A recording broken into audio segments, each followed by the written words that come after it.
Fíjense que es interesante, si tú analizas la obra de Fray Bernardino de Sahagún, él habla sobre la Virgen de Guadalupe, pero en forma despectiva, incluso sospechosa. ¿Por qué? Porque este fraile, maravilloso, por cierto, gracias a él conocemos muchas obras y muchas cosas de los indígenas, gracias a él conocemos toda una gran cultura indígena. Pero cuando habla de Nuestra Señora de Guadalupe, dice, ¿no será que esta imagen en el fondo es para paliar la idolatría?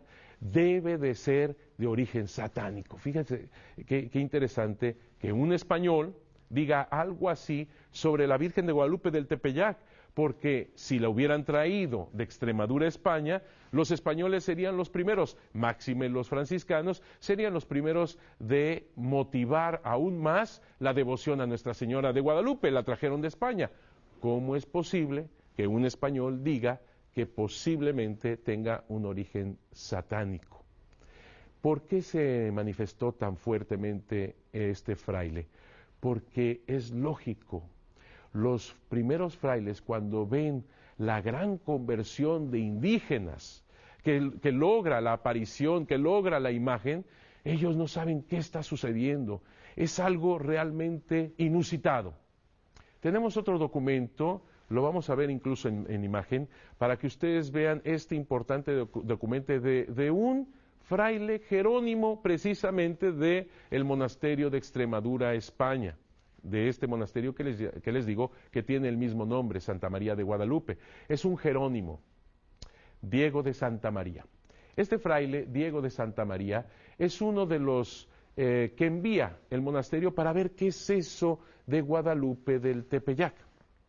Fray Diego de Santa María, después de analizar, después de visitar el santuario de Nuestra Señora de Guadalupe en el Tepeyac, que era una ermita pobre, una ermita pequeñísima, en un pésimo lugar, que también así lo describe el Tepeyac, efectivamente, es muy malo el lugar, porque es húmedo, salitroso.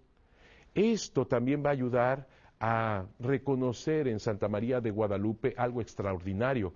¿Cómo es posible que su imagen hecha de fibra, porque la tilma de Juan Diego es una fibra vegetal, cómo es posible que esa imagen plasmada en la tilma de Juan Diego se haya conservado más de 476 años? ¿Cómo es posible? En un lugar húmedo y salitroso. ¿Va a ayudar esto? Bueno, en ese documento de Diego de Santa María de 1574, tiene otro en 1575, habla del santuario y él mismo dice, en nada se parece a la Virgen de Guadalupe de Extremadura. Y todavía dice, esta imagen debería de trasladarse a otro lado, a Chapultepec, porque aquí es terrible, es horrible el lugar donde se encuentra la ermita. ¿Cómo es posible que Diego de Santa María afirmara algo semejante? No es que los españoles mismos trajeron la imagen de Guadalupe, es más, Diego de Santa María todavía dice, se le debería de quitar ese nombre, el de Guadalupe.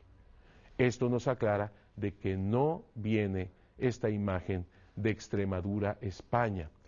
Vamos a analizar lo que dicen los opositores en cuanto que fue Alonso de Montúfar el que mandó pintar a un indio Marcos esta imagen, por los rasgos también mexicanos que se tienen.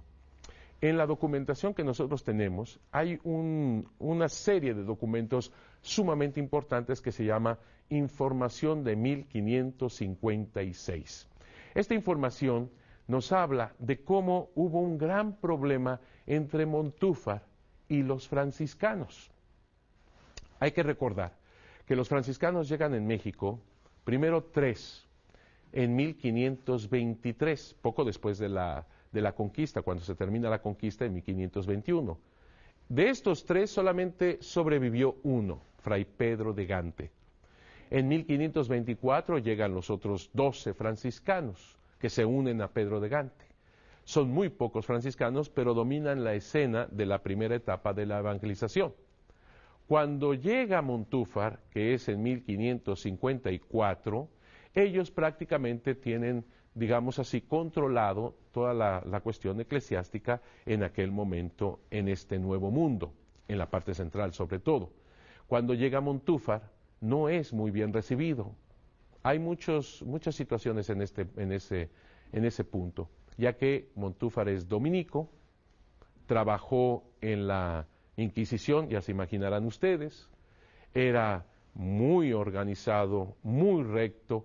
Cuando llega a México, él intenta fundar realmente la iglesia diocesana y asimismo comienza a quitar parte de territorios y de parroquias importantes a los franciscanos para darla al clero diocesano e incluso al dominico, cosa que no les gustó a los franciscanos, y ahí empieza un gran problema entre los franciscanos y el arzobispo, segundo arzobispo de México, Montúfar. Y digo todo esto para entender precisamente este documento de 1556, porque cuando llega Montúfar en 1554, como digo, una de las primeras cosas que él realiza es un primer concilio provincial mexicano en 1555. Él también ve la devoción guadalupana como algo maravilloso. Incluso en un sermón que lo invitan a dar en 1556, ahí abiertamente dice esa maravillosa devoción que es la Virgen de Guadalupe. Los franciscanos en ese primer momento no quieren a la Virgen de Guadalupe. Y señalo con fuerza, en ese primer momento. Posteriormente ya son grandes devotos, pero en ese primer momento no quieren a la Virgen de Guadalupe, como de hecho lo escribía Sahagún. Y no la quieren, ¿por qué? Porque la ermita de Nuestra Señora de Guadalupe se encuentra en el Tepeyac. ¿Y qué había en el Tepeyac? Un antiguo templo dedicado a la diosa Coatlicuetonantzin. Cuando ven toda esta conversión de los indígenas, y no solamente de los indígenas, sino también de los españoles, y van peregrinaciones y peregrinaciones al santuario de Nuestra Señora de Guadalupe en el Tepeyac, ellos desconfían. ¿No será que vienen aquí los indígenas precisamente porque anteriormente había un templo a la diosa Coatlicuetonantzin?